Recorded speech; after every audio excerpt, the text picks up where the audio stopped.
Hello, and welcome to part one of the video series breaking down the various financial statements of an apartment community.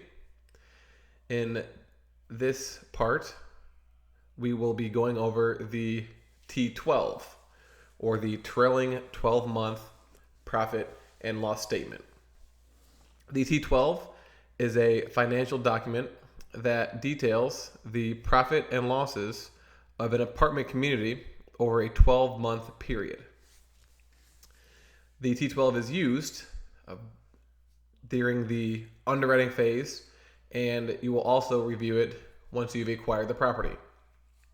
During the underwriting phase, the T12 is used as a guide for making your income and expense assumptions for once the asset is stabilized. These assumptions are then confirmed during the due diligence phase by the numerous due diligence reports and by your property manager. And as a result, you will have a finalized projected budget. After acquiring the property, the T12 will then be used to track the performance of the property compared to your projected budget. Additionally, you will want to provide your private money investors with a copy of your T12 on a quarterly basis.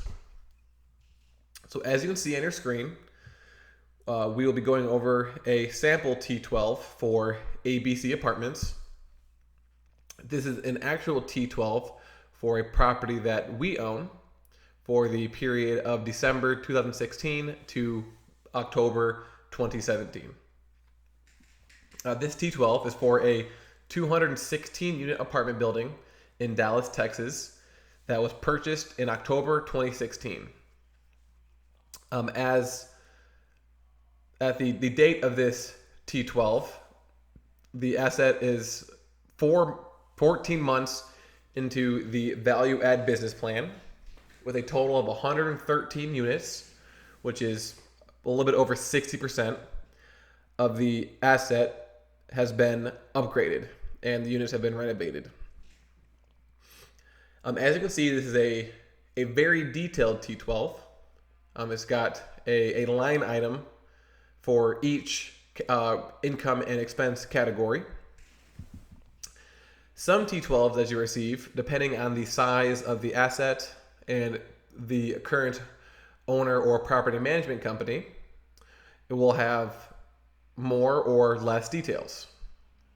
Some categories might be absent. For example, if you have a T12 for a 10-unit multifamily building, there's certain expense categories that you won't have, like a payroll expense or maybe a marketing expense. Additionally, the overall categories might not be broken down by line item. And they may just have for example, a total cost of maintenance and repairs, but they won't have each individual line item that is included within that cost.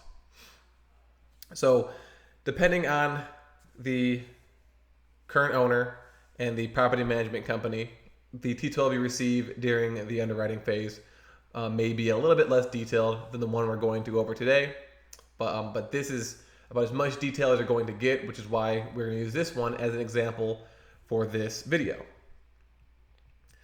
So big picture, the T12 should have all of the major income and expense categories associated with operating an apartment community. And for each of those categories, it should list out the income or expense that is associated with it for each of the last 12 months. So if it just has a adjusted total for each of the categories, then it's not a T12. It is something else. And to underwrite the deal, you want to have the detailed 12-month version, as well as for when you are analyzing the property on an ongoing basis after acquisition. So after acquisitions, your property management company should be tracking all the income and expense figures and provide you with an updated T12 on a monthly or quarterly basis. The T12 we're looking at today is one that you would get if you were underwriting a deal. After acquiring the property, there will be a additional category at the end labeled variance, which will show you the difference between the actual adjusted total and what was listed on your projected budget. So keep in mind that during the due diligence phase, you should have confirmed all of your income and expense assumptions with the property manager who will be operating and managing the asset. So that means that they had signed off on your budget already and approved the figures. Now this is important, and your budget is very important because that is what you based your return projections on. And so after acquiring the property, you need to be reviewing this on a frequent basis to check that variance column to see how far off or how accurate your budget is. Because since it's based on your returns, you don't want to go a couple of months before realizing that you're currently operating, your operations are way off base than what you projected, because then you won't be able to provide your investors with their preferred return, and or you might not be able to collect the your asset management fee. And so overall, if you see any large variances, you want to address those with your property manager as soon as possible.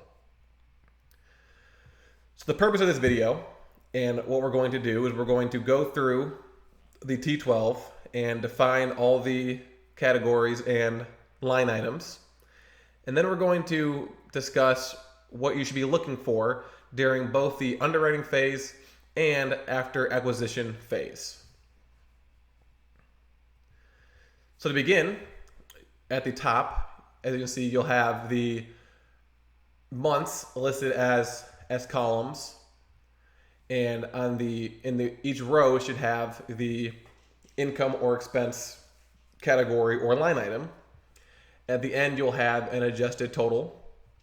And as you can see on the right here, I added in a few calculations that we will be looking at for both that you will be looking at when underwriting and analyzing and reviewing the T12 on an ongoing basis.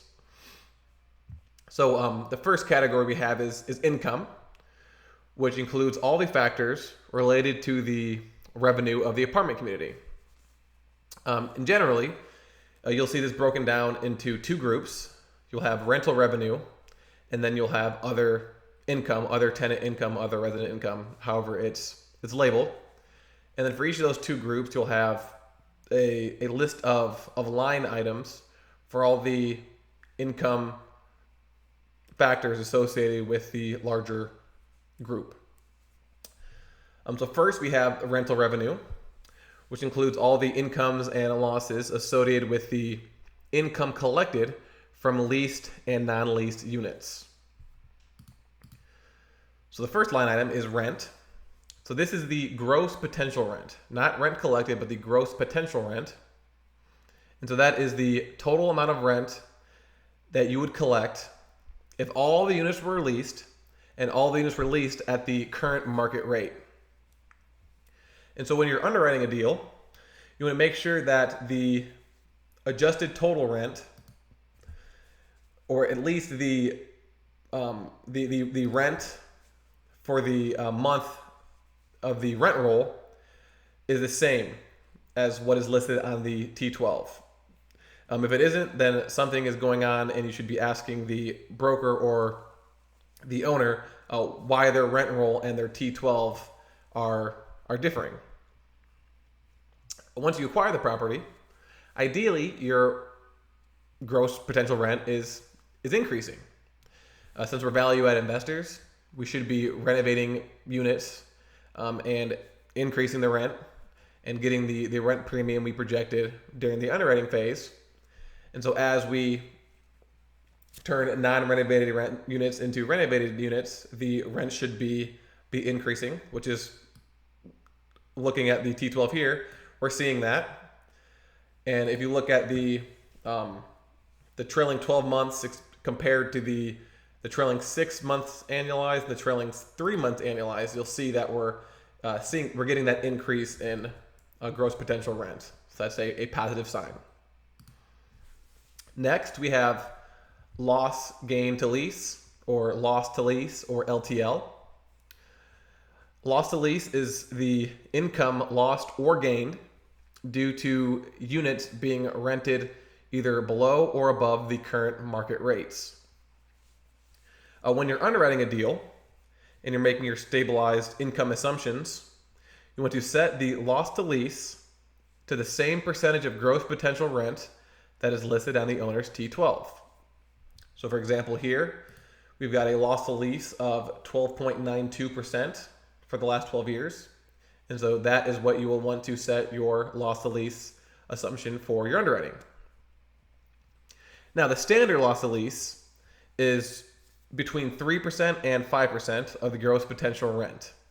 So during the underwriting phase or after acquisition, if you see a loss to lease outside of that range, then something is going on. During underwriting, that's a good sign because that is an area for you to improve once your experienced property manager has taken over the property, and as a result, you'll have a higher rental revenue. Once you acquire the property, obviously your loss of lease is going to be very similar to what the previous owner was getting, but over time you should see a reduction in that percentage because your experienced property manager is taking over the property. They should be marketing the units properly in order to maximize the rent and get as close to the market rate as possible. Next, we have the month-to-month rent. That is so generally, if a residence is on a month-to-month lease, the apartment owner will charge a fee for that because there's a risk associated with having month-to-month residence. Because you can't plan out in advance that your rental revenue if everyone's on month to month and could leave within 30 days. Whereas if you have all 12-month leases, you know when their lease is going to expire, and you can reach out to them to have them renew or at least plan for the potential that they leave. And so that those fees are accounted for there. Next, we've got rent from subsidy / third party. So those are rents that are paid to you by outside parties. So for example, a Section 8 tenant who has their rent subsidized, they'll pay you part and then you'll get the rest of the rent from a third party. Next, you have accelerated rent charges. So if a resident stops paying rent, either they go past the grace period or they haven't paid rent for a couple of months, whatever is listed out in your lease, you can demand the entire balance of the remainder of the lease to be paid in one lump sum. So as you can see here, that happened 1 month where it looks like one resident had to pay the remainder of their lease, which looks like it was 1 month, in one lump sum. Next, we have delinquent rent.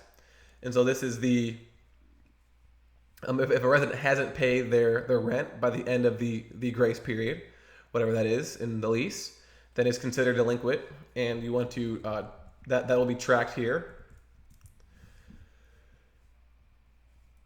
Next, we have vacancy loss. And so this is the income that is lost due to unoccupied units. So this is not the same as the vacancy rate, which is the percentage of vacant units. This is just the income lost from those vacant units. And we'll go over the vacancy rate in more detail during the rent roll video, which will be part 2. But here, preferably, you'll see a decreasing percentage after you've acquired the property. And again, if you're in the due diligence phase, in the underwriting phase, you'll want to set your vacancy loss assumption to the same percentage of gross potential rent that the current owner is operating at. And if it's extremely high, then make note to ask the broker or owner why that's happening. Next, we have employee discounts. These are units that are, sometimes you'll have an employee who chooses to live on site, and this is the lost rent due to the discounts given to that employee. When you're underwriting the deal, you want to set the employee units, and sometimes you'll include the administrative units in there as well. You want to set that percentage to the same that that is listed on the T12. Next, we have bad debt. Bad debt is the amount of money a former resident owes after they've moved out. When you're underwriting the deal, you want to set your bad debt assumption to the same percentage of gross potential rent that is listed on the T12. Generally, the bad debt shouldn't exceed 2% once the property is stabilized, and ideally it's actually hovering around 1%. And so when you're underwriting the deal, if you see a bad debt that is high, that could be a sign of poor quality of tenants that are not paying their rents, or the cost on top of their security deposit, or any other various fees that they owe. And so that's something you'll want to keep in mind, because you might have to evict a higher number of tenants than you previously expected. And once you own the property, again, you want to try to reduce this and go and collect the bad debt so that this percentage is between 1% and 2%. So as you can see here, we've got a bad debt that is slightly increasing over time. And so that's something that you would want to have a conversation with your property manager with, and strategize how to collect the bad debt, or to get a higher quality resident who won't have bad debt. Next, we've got the model and an administrative unit. So similar to the employee discounts, these are units that are being used for the model or for administrative purposes. And since they're not occupied and you're not collecting rent from them, then you want to consider that a loss. And so as you can see here, we have about $929 lost per month. And so for me, that would say that there's a model unit that could be rented for $929, but is being used to show units. You will also, when underwriting the deal, want to set your model/administrative units assumption to the same percentage of gross potential rent that is listed on the T12. Lastly, we have one-time special or allowance. This is also would be referred to as concessions. And so this is income that is lost due to concessions given to residents, which are usually things like rent specials. So if you're waiving an application fee, or discounting rent, or discounted security deposit, and these are things that are offered to attract new residents in order to increase occupancy. When you're underwriting the deal, you want to set your stabilized assumption to the same percentage of gross potential rent that is listed on the T12. And when you're, after acquiring the deal, and when you're reviewing the T12, it depends on where you're at in the business plan as to what these costs should be. If you're in the middle of renovating units, you might have a slightly higher than normal concession cost, because you're trying to attract new residents into your new units. If you have a high vacancy rate, this cost might also increase. If you have a high loss of lease, the cost might also increase. But if you see anything that's abnormal, or if it's increasing out of control, have a conversation with your property manager to strategize how to reduce that. And then total rental revenue would be the total of all the line items included above.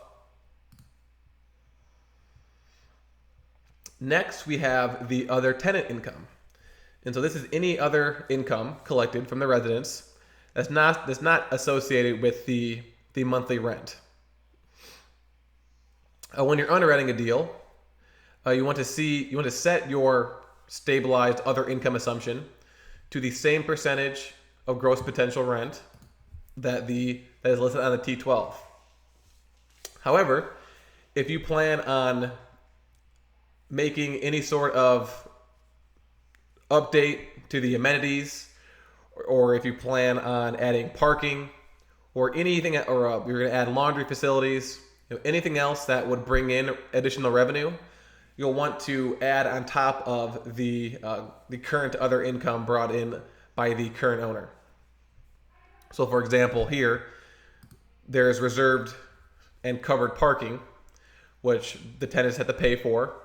And so if the current owner does not have that, but you plan on adding that, you want to figure out how many covered parking spots you're going to create, how much you're going to charge, and then add that to your other income assumption. And so things that are included in other tenant income are things like late charges. So if a resident pays their rent late, they will be charged whatever fee is listed in the lease. You've got your application fee income. And so whenever a new resident is applying for a unit, there's a fee associated with that, typically for the background checks and the credit checks. And so you'll collect that and add that here. Pet fees. And so if you allow pets in your facility, you're going to want to charge an extra fee, whether it's an upfront fee or an extra or something on top of their monthly rent, to cover the damages that will occur from a pet being in the unit. Next, you've got any administrative fees that you're bringing in. So these are fees that are charged to the residents to cover the administrative costs of them becoming a new resident. Next, we have insufficient notice penalty. And so your tenants sign a 12-month lease, and they have, within a month or 2 months at the end of the lease to notify you if they're going to move out, or if they're on a month-to-month lease, they should have 30 days to notify you before they move out. And if they don't, and they don't give you a sufficient notice, then they'll be penalized, and that fee is accounted for here. You've got your lease termination fees. So in the lease, it'll say if you want to terminate your lease, you'll be charged X amount of dollars. And so that's accounted for here. You've got your bad debt collection. So as you collect the bad debt from your tenants, that will be accounted for here. Lease violation fees. And so in the lease, there should be a whole list of things your tenants can't do. And if they violate one of those rules, then they could be charged a fee, which will be collected here. Again, I've already gone over the reserved and covered parking. Amenity fee. So if you have an amenity on the property, like a storage locker, for example, that you charge your residents for, that will be accounted for here. NSF fees, or non-sufficient funds. And so if a resident's rent is rejected by the bank, their check bounce, their credit card's rejected, then you're going to be charged a fee for that, and you'll pass it on to your resident. Damage or cleaning fees. And so any damage or anything that requires cleaning in a resident unit that you charge them for and they pay you. Miscellaneous income, so miscellaneous other income that's not accounted for anywhere else. Cable TV commission income. So if you are offering cable TV to your residents and you've gotten some sort of package or deal with a cable provider, you might get an income, a commission from that, and that'll be accounted for there. Same with renters insurance charges. So if you're offering renters insurance, you'll want to, if you're charging renters insurance and you have a claim, then that'll be accounted for here. Transfer fee. So if a resident wants to move to another unit, you'll charge them a fee for that. Keys, cards, or remote. So if someone loses their keys, or their card to get into the building, or remote control for a garage, and that needs to be replaced, you will charge them for that. Utility commission income. So similar to the cable TV commission income. If you're providing water, for example, for your residents, and it's a big package deal, you might get a commission for that. Next, we've got a few line items about utility reimbursement. And so if you implement, or if the owner had implemented already, a ratio utility billing system, or a RUBS, which is a reimbursement program where tenants will reimburse you for the utilities that you pay for. Then that'll all be listed here. So as you can see, we've got water and we've got trash, because those are utilities that we pay for, and we charge back to our residents so that we can collect that. And so if that's something that you plan on implementing at your property after acquisition, then you'll want to determine and estimate how much money you'll be bringing in from that, and then make sure that's accounted for in your other income assumption. We've got a utility billing fee. So any fees associated with utility billings, you'll want to get reimbursed for that. Security deposit forfeiture. So for whatever reason, a resident does not get their security deposit back after moving out. And then bad debt other income. And so this is just any other income associated with the bad debt collection.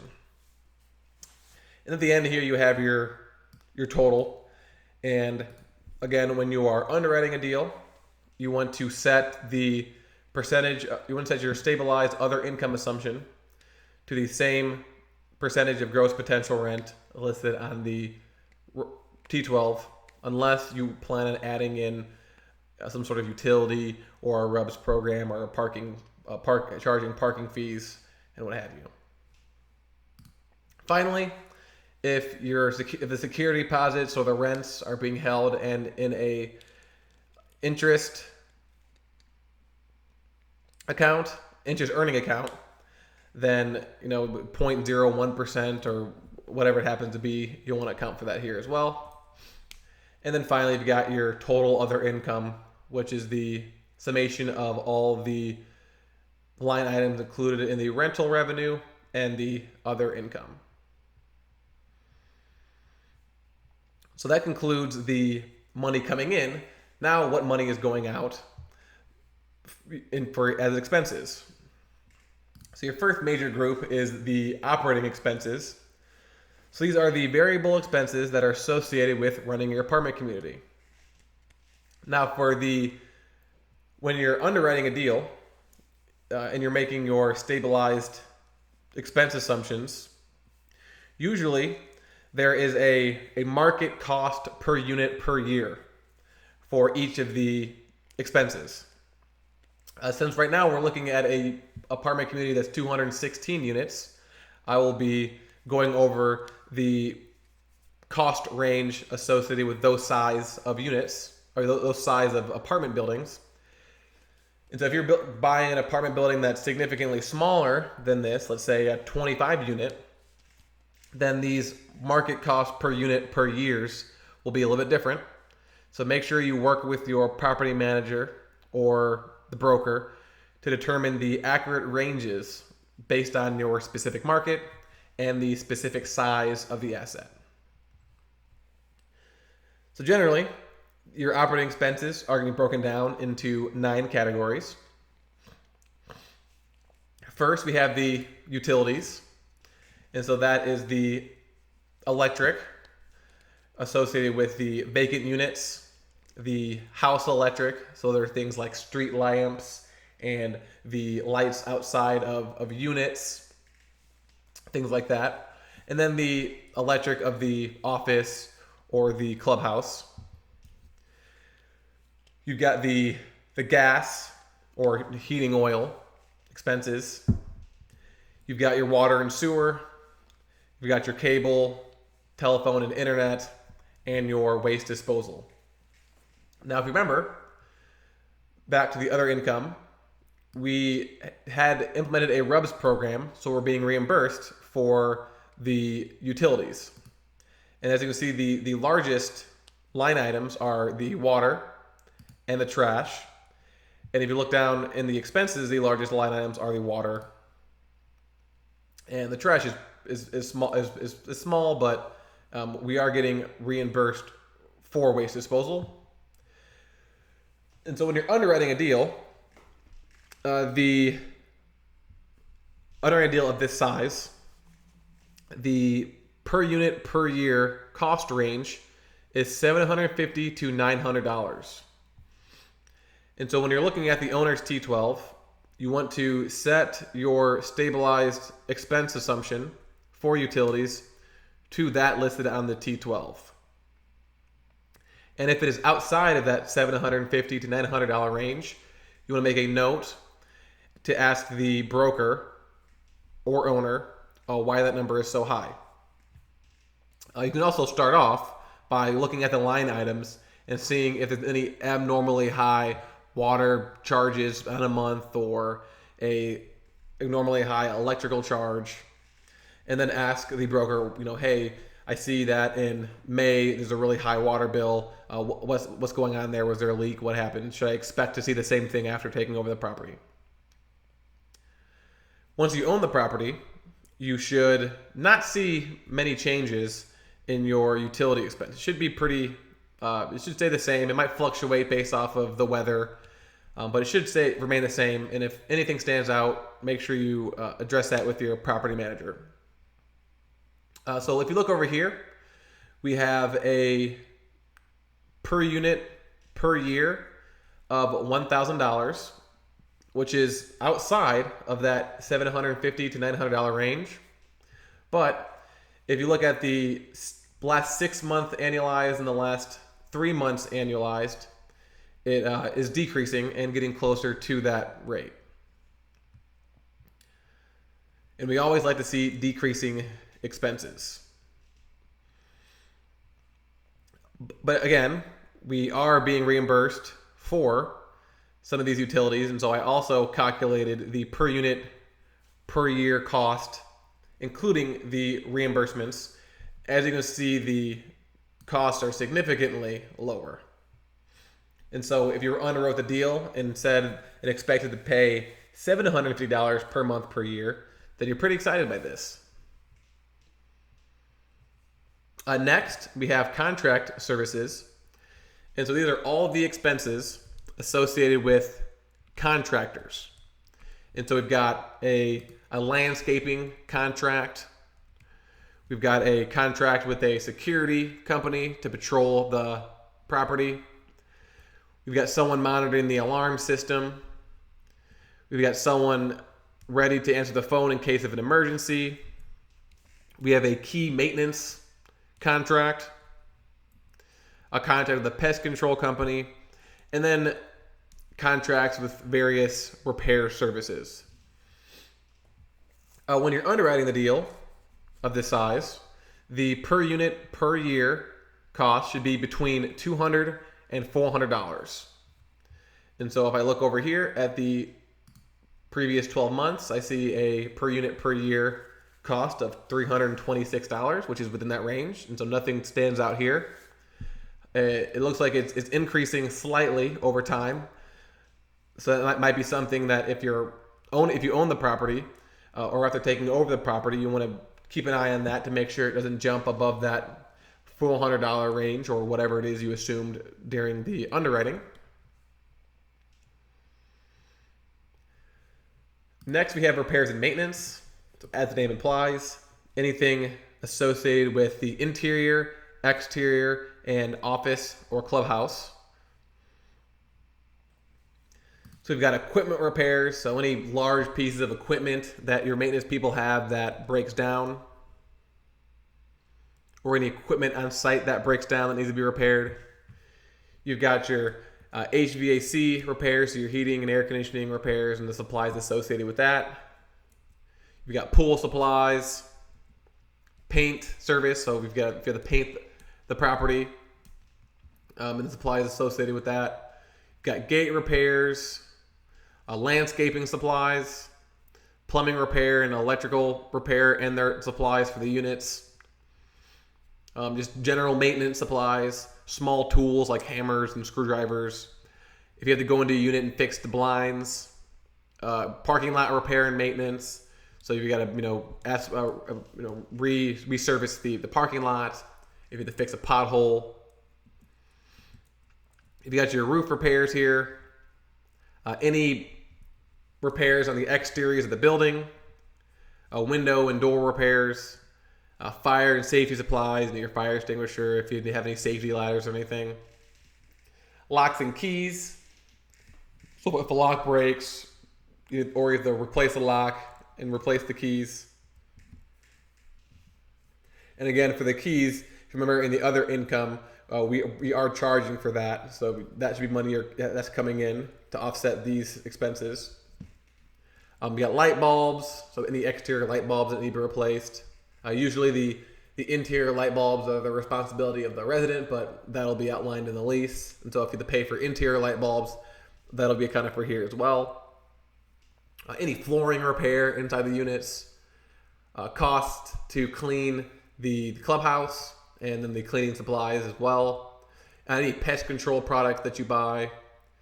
If any appliances, stoves, fridge, dishwashers go down and need to be fixed, that cost is here. Then just any general interior repair that doesn't fall into any of the other line item categories above. Then you've got your water extraction. If one of the units floods, if there's flooding outside, so your Surf Pro type services. And then if you have a fitness room, any repairs or supplies that you need to have in there. And then you'll have your total maintenance and repairs costs for each month and for the year. When you're underwriting the deal, the per unit per year cost should be within the range of $250 and $350. No matter what, you want to set your repairs and maintenance cost assumption to what is listed on the T12. And if it is above or outside that range, make a note to ask the broker or owner why that is. Looking over at this T12, we see that for the entire year, our average cost is going to be $360 per unit per year.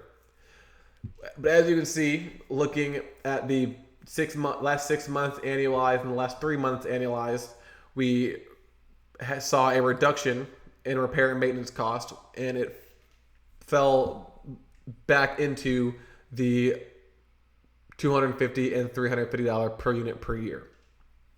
After you acquire the property, you should see a reduction in repair and maintenance immediately after acquiring it, that is, while you're performing the renovation, because as more units get as more units get renovated, you should have less maintenance issues with those units. So you should be seeing this going down. At the end of the month, if you look at your T12 and see an abnormally high cost, look through the line items to see what happened. Maybe there was a big, like for example, we see here in July, there's a pretty big HVAC repair that was required. So that accounts for this higher than average repair and maintenance cost. And so those are things to look at when you're reviewing the T12. And again, if there's any discrepancy, talk to your property manager. Next, we have turnover, or turn ready or make ready, depending on how it's listed. And these are all the costs associated with turning over a unit. Now, depending on the owner and depending on the property manager or the size of the asset, this expense might be included in the repairs and maintenance, which is why it's really important to understand what the line items mean, because then if you see no turnover cost, you can look back into the repairs and maintenance expense category and see if you find anything that it shouldn't be in there and should be a turnover, and you can pull that out and make your own turnover category. And so in here we've got things like the cost to paint the unit once the resident's moved out, any type of contracting work required to turn over the unit, the costs associated with cleaning the unit, resurfacing, so resurfacing the bathtub, and then cleaning the carpet. So when you're underwriting the deal, the per unit per year cost should be between $150 and $300. For this expense category, you don't want to automatically set your assumption to that which is listed on the T12. you want to always adjust it back down to this to $150 to $300 per unit per year range, or whatever market rate your property manager or broker said is accurate for this size of unit. If the owner's turnover cost is outside of this range, make a note to ask them why, but still assume that once you take over the property, your property management company will be able to operate at the rate they stated. And so looking at the costs here, we're well within that $150 to $300 range, and so no problem here. Preferably, this expense is going down because as you renovate units, the people moving out of the renovated units, you should not have that much to do to turn over the units. But again, usually this cost will be pretty stable across the board. Next, we have the payroll expense. And so this is another expense that might not be included on the T12 of a smaller property. Because if you have a 12-unit property, you're probably not going to have a full-time maintenance person, a full-time leasing agent, probably not going to offer health insurance and things like that. And so in the payroll expense category, we've got the payroll, we've got the maintenance person, so the maintenance salary, the salaries for your administrative employees, so the person at the front desk, any leasing agents you have, any bonuses that you provide at the end of the year or at the end of the month for hitting certain targets that as you've set will be included here. We've got any temp employees that you hire. So for example, if you hire an extra leasing agent for 2 months, that'll be included here. You get your payroll taxes, which is a taxes associated with those maintenance, admin employees. You've got your insurance, so you've got your group health insurance that you offer to your employees, as well as a life insurance you offer to that key maintenance person on the property. Then you've got your workers' compensation fees and your payroll processing fees. When underwriting the deal, the per unit per year cost should be between $1,000 and $1,200. Similar to the turnkey, you want to always set your payroll assumption or adjust your payroll assumption down or up to this per unit per year range of $1,000 to $1,200. And if the current owner is operating at a cost higher or lower than that, then make a note and ask them why, as well as review the various line items to see if anything stands out. Because you want to assume that for this, you're going to be paying the costs that your property manager assumes will be spent to operate the property.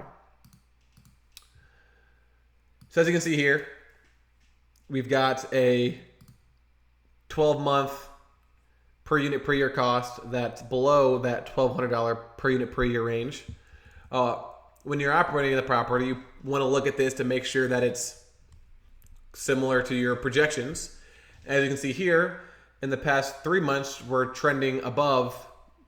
We're trying to trend outside of that price range, and so that is something that stands out to me, and it's something that you want to have a conversation with your property manager to figure out what's going on.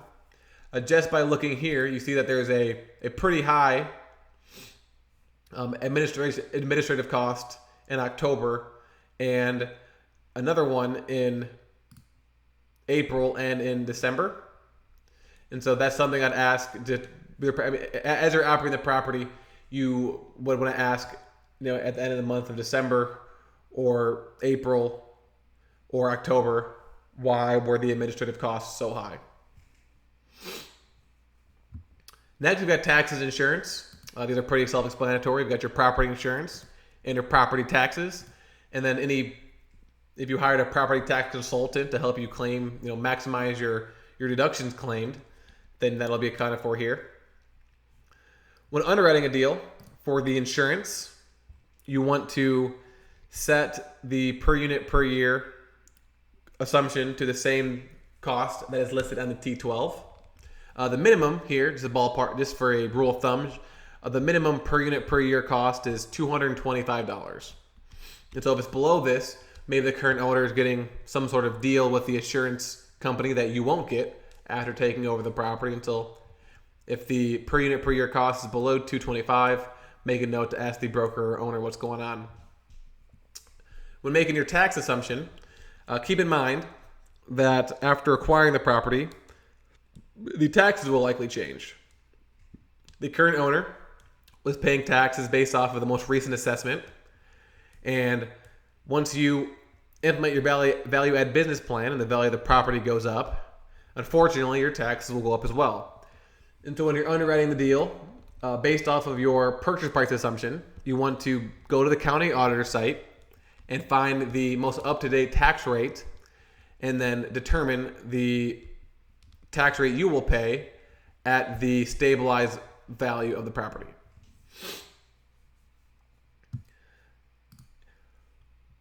When you're after taking over the deal, there shouldn't be many changes to your insurance or your property taxes unless there was an assessment.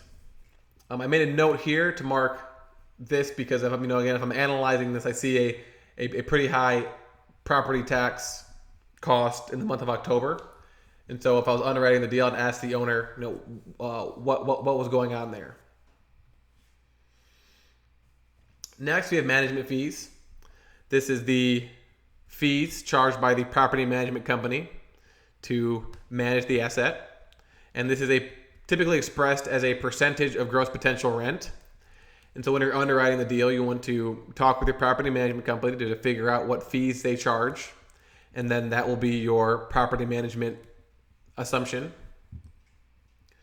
Looking at this T12, over the past 12 months, the average has been about 3.5%. And 3.5% is a pretty normal, a pretty standard percentage of gross potential rent that a property manager will charge for this size of an asset.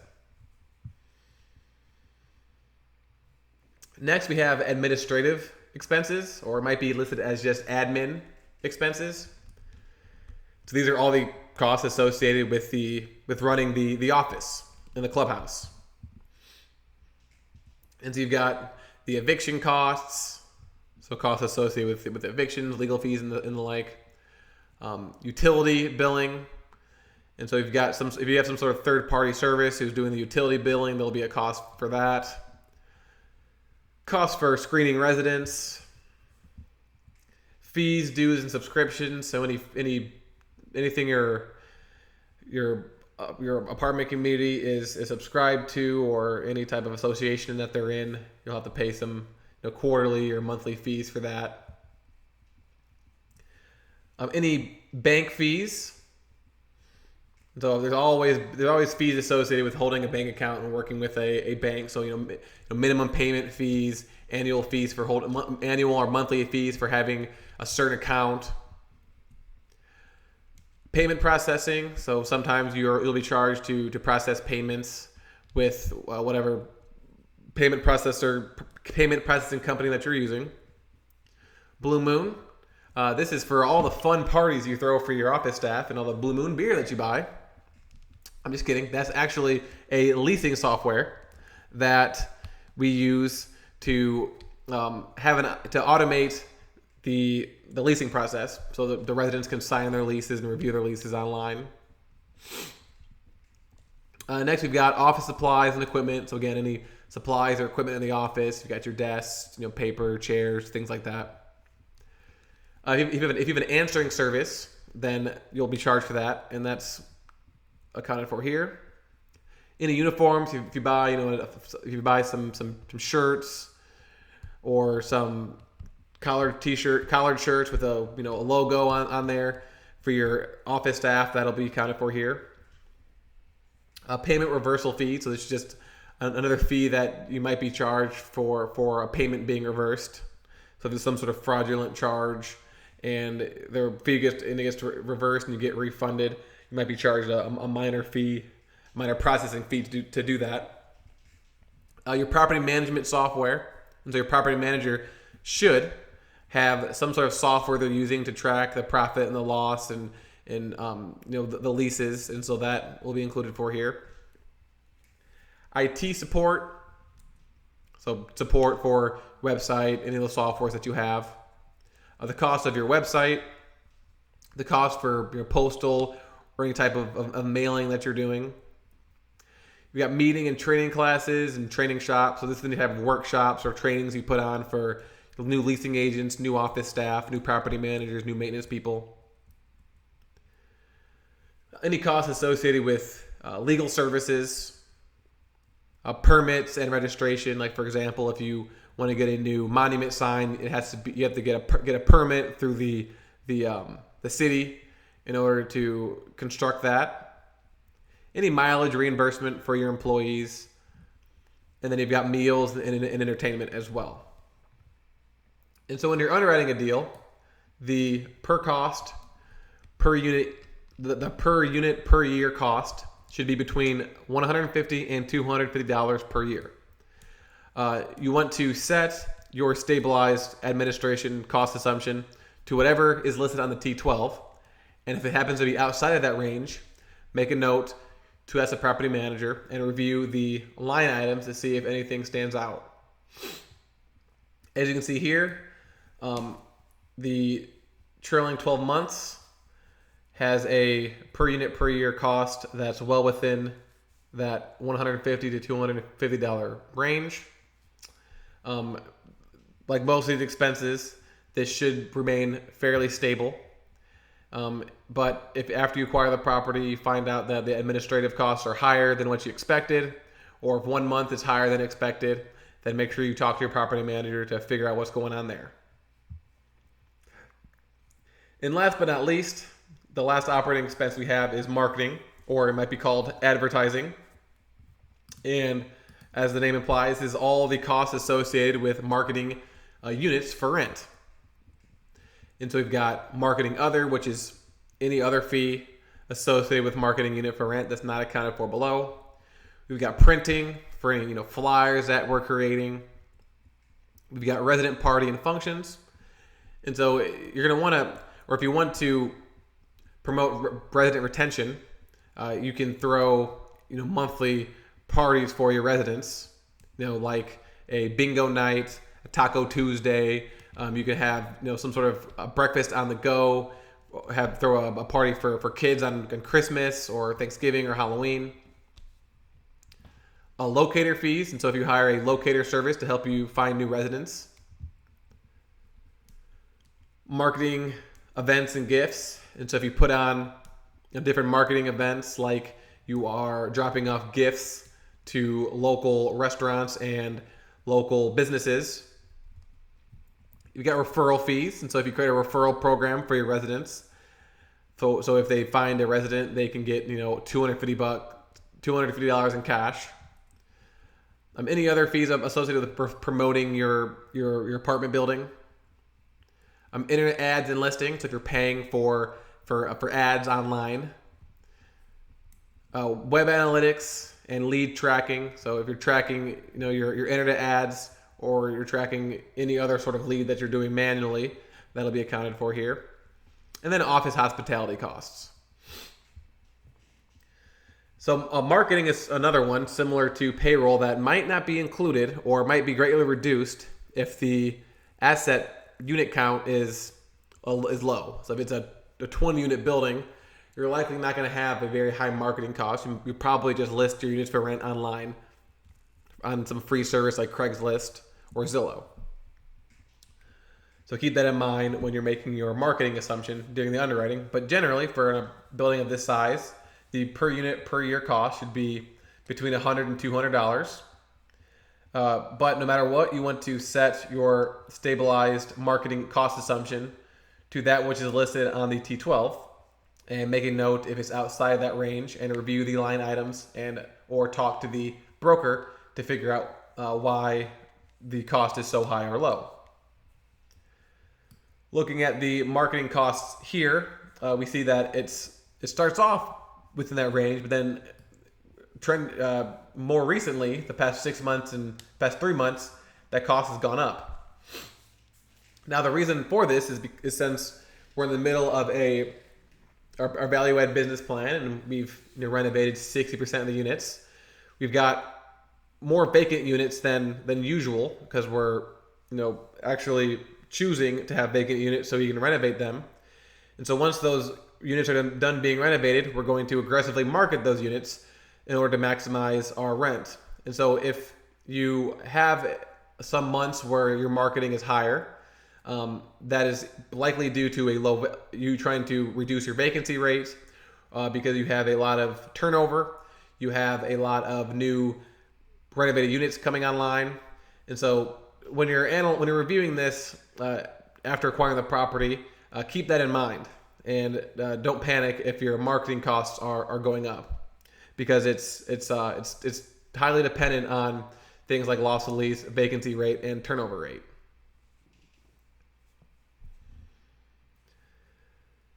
So at the end, it adds up all 9 categories for a total operating expense and total expense. And then you'll have your net operating income, which is your total income minus your total expense. And then over here on the right, I made a percentage. And so this is the ratio of expenses to total income. And so what percentage of your total income is going out as expenses. And so as you can see, for the 12 months, the average is about 60%. But then if you're looking at the last 3 months, it's a little bit higher. It's upwards of 70%. Because, again, if you remember back when I went over the taxes, there was this line item here that had a higher tax rate or tax cost in October. So that's why it's really important, if you see something that stands out, to ask the owner if you're underwriting, or ask your property manager after you own the property to ask them what's going on. Because as you can see in October, if you scroll all the way down to the net income, it's a negative number for that month. And so we didn't bring in any money, which means that we have to find money from somewhere else to pay our investors. So that's why it's very important to review these and look for anything that stands out. But 60% for the year is a good number to have. If you're seeing if we were seeing 70%, 75% on an ongoing basis, then that would be something that you would want to have a conversation with your property management company immediately. So lastly, we've got other expenses that aren't operating expenses. And so we've got miscellaneous expenses. So this is kind of just other expense, anything else that you spend that doesn't have a line item associated with it. You've also got your asset management fee. And so that's the agreed upon fee between you and your investors that you will get paid, the sponsor, for managing the project. And usually that will be a percentage of the gross potential rent. Something that our company does is that we put our asset management fee in second position to the preferred return, which means the investors will get their preferred return first, and then we will get our asset management fee. And so if you look at the breakdown, the month-by-month breakdown, you see that it fluctuates based off of how well the property performed. Some months we got the full fee, some months we got none, and some months we actually had to pay to cover any sort of shortfall. But overall, the average for the 12 months is a little bit over 1%. And then the last expense we have is the debt service. So that's the payment, the cost associated with the loan. And so this shouldn't change much unless there's some sort of refinance or you went from interest only to principal and interest payments. And finally, we have our net income, which is our total income minus all the expenses, the operating expenses, the other expenses, and the non-operating expenses. And so this is the profit of the T12 profit and loss statement. So that concludes the overview, the rundown of the trailing 12 months income and expense profit and loss statement. As always, if you have any questions about anything discussed in this video, you can email me at theo@joefairless.com. And next, we will be doing part 2, which will be going over and breaking down the rent roll. Thank you for listening, and have a wonderful day.